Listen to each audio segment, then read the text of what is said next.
থাকলে দেখা যাবে কোথায় লেখা আছে, কোন বইয়ের পাতায়? আমাকে দেখাবেন কেউ মেহেরবানি করে? চোখ থাকলে দেখা যায়, কান থাকলে শোনা যায়, জবান থাকলে বলা যায়। আচ্ছা কোথাও লেখা? ভাই আপনার নামটা চিল্লাম নাম, আরে আপনার চাইতে বড় সুন্দর চেহারা সুশ্রী, তো লোকটা ওরকম করছে কেন? আপনার চাইতে ভালো চেহারা, ভালো মুখ, ভালো কাপড় চোপড়, ভালো ফ্যাশন স্টাইল, তো লোকটা ওরকম করছে কেন? ভাই আপনার বাড়ি? চুপ করে আছে।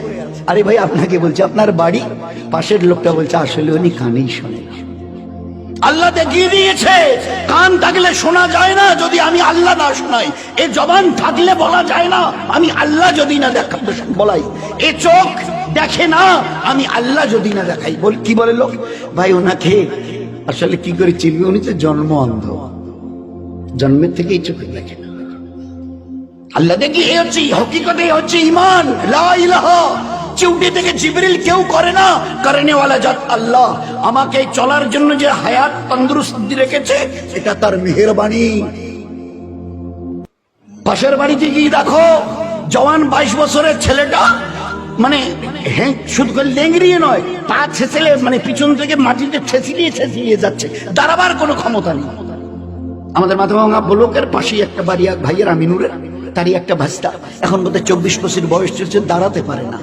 24-25 বছর বয়স চলছে ছেলেটা, ওই বসে বসে আল্লাহ তোমাকে একে দেখো আর তোমার নিজের চেহারাটাকে দেখে ভালো করে বুঝে নাও, এ আল্লাহ এ বেচারা দুটো দাঁড়াতে পারে না। 24-25 বছরের, হি ওয়াজ এ ভেরি ইয়াং। 24 বছরের বয়সের লোক তো মানে যুবক হয়, আর সে দাঁড়াতে পর্যন্ত পারে না। আরে আল্লাহ তুমি কত দয়ালু যে আমাকে শুধু দাঁড়ানো নয়, দৌড়াবার মতো আল্লাহ তুমি আমাকে ক্ষমতা দিয়েছ। তবে আল্লাহ কোন জিনিসটা সিজ করে নেবে জানা নেই। এই জন্য দোস্ত একটু হুশ করে চলিয়ে, দুনিয়া মজাক উড়াবার জায়গা নয়, হুশ করে চলিও, আমার কাছে ফিরে আসতে হবে। ওই দিন আমায় 4টা জবাব নেব। সারাটা জীবন কোন আমলে কাটিয়েছো? জওয়ানি যখন টকবক করত, ওই জওয়ান কালের পুরো হিসাব শোনাও। Second question will be there, সারা জীবনের হিসাব দাও। দ্বিতীয় কোশ্চেন, জওয়ানি যখন ছিল 15 থেকে 30-35, ওই সময়টা কি করে কাটিয়েছ? মাল কোথা থেকে এসেছে আর কোথায় লাগিয়েছ পুরো হিসাব দাও। টাকা হিসাবে নয়, পয়সা হিসাবে, পয়সা কি করে এসেছে। টাকার হিসাব দিলে 50 পয়সাগুলো যদি বাচ্চা উড়ে যায়, ফাঁকি দিয়েছ, মদ খেয়েছ, ও হবে না। পাই কোন রাস্তা দিয়ে মাল কামিয়েছ আর কোন রাস্তায় মাল লাগিয়েছ, আমি তো বলে দিয়েছি কিভাবে কামাবে, কিভাবে খরচ করবে।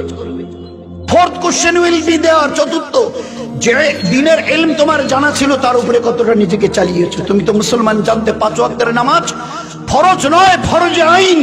10 বছরের পরের থেকে ছেলে অথবা মেয়ে 5 ওয়াক্তের নামাজ পড়া ফরজে আইন, না পড়া গুনাহে কবিরা, না পড়া মুসলমানের সঙ্গে তার কোনো সম্পর্ক নেই, ইসলামের সাথে তার কোনো সম্পর্ক নেই, শুধু ইসলাম থেকে বেরিয়ে চলে গেছে। যার কাছে নামাজ নেই, ইসলামে তার কোনো জায়গা নেই। একটু আগে যে মহাসাহেব এই ব্যাপারে কথা বলছিল, আমরা কতটা মন দিয়ে শুনেছি আল্লাহই জানে। আল্লাহর নবীর হাদিস, no portion in this person in Islam who does not say his সালাত। যার কাছে নামাজ নেই ইসলামে, আমি নবী বলছি, তার কোনো জায়গা নেই। কি করে বুঝবো যার কাছে নামাজ নেই ইসলামে তার কোনো জায়গা নেই? কি করে বুঝবো, কতটা বুঝবো? আল্লাহর পেয়ারা নবী এমন এক এক্সাম্পল দিয়েছেন যে তাজ্জব লাগে শুনলে। জিজ্ঞাসা করছো আমার সাহাবারা, সাথীরা, আচ্ছা তোমরা কান কাটার লোককে দেখেছো? আল্লাহ রাসূল দেখেছি। আচ্ছা হাত কাটার লোককে দেখেছো? দেখেছি। আচ্ছা পা নেই এরকম লোককে দেখেছো? পা কাটা? আল্লাহ রাসূল দেখেছি। বলছে আচ্ছা এরকম লোককে দেখেছো যে মাথাটা নেই এরকম লোককে? তো সাহাবারা হেসে দিয়েছে। আল্লাহ রাসূল, মাথা ছাড়া আবার লোক হয়? হাত কাটা লোক, পা কাটা লোক, কান কাটা লোক, নাক কাটা লোক সব হবে, কিন্তু মাথাটাই নেই, এটা তো হয় না। হেসে দিয়েছে। আল্লাহ রাসূল বলছে আমার উম্মত শুনে নাও, তোমরাই বলছো মাথা ছাড়া মানুষ হয় না, আমি নবী বলছি নামাজ ছাড়া মুসলমান হওয়া যায় না। কতটা আমাদের দিলে কতটা বসেছে বলুন, কতটা বুঝেছি।